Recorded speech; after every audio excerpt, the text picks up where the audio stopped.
কম্পিউটারে কিভাবে ইন্টারনেট চালাবেন, কিভাবে মোবাইল ডেটা কম্পিউটারে শেয়ার করে কম্পিউটারে ইন্টারনেট চালানো যেতে পারে, বিষয়টি সম্পূর্ণ সহজে শেখার চেষ্টা করব আমরা। ডেস্কটপ কম্পিউটারে মোবাইল থেকে ইন্টারনেট চালানোর জন্য দুটো পদ্ধতি আছে।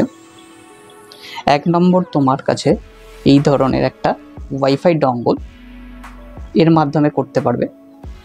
দ্বিতীয়, তোমার কাছে ডেটা কেবিল প্রয়োজন পড়বে।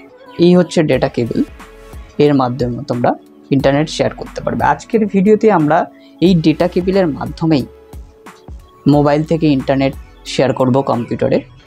তো চলো শুরু করা যাক। প্রথমে এই কেবিলের একটা প্রান্ত আমরা সিপিইউর ইউএসবি পোর্টে কানেক্ট করে নেব।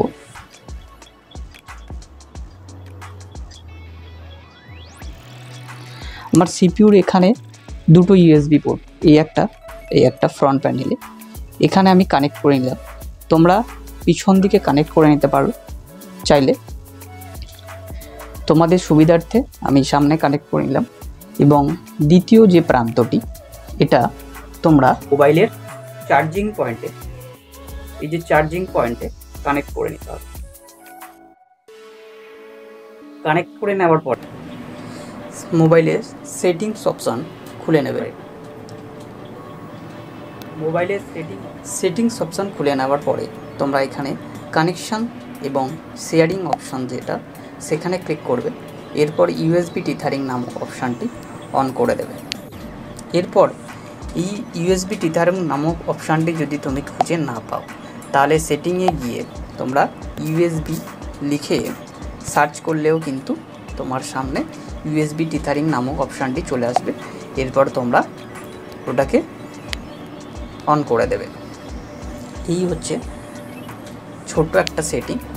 এরপর তোমরা তোমার মোবাইলের ডেটাটি অন করে দেবে। এটা করে দেওয়ার পরে আমি তোমাদেরকে কম্পিউটারে ইউটিউব চালিয়ে দেখাবো তোমাদেরকে। আমি এখান থেকে কম্পিউটার থেকে ক্রক ব্রাউজারটি খুলে নিলাম। এরপর দেখে নিচ্ছ,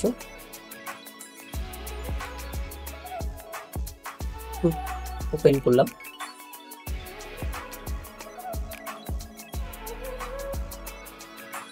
এরপর তোমরা দেখতে পাচ্ছ খুব সুন্দরভাবে কিন্তু ইউটিউবটি খুলছে।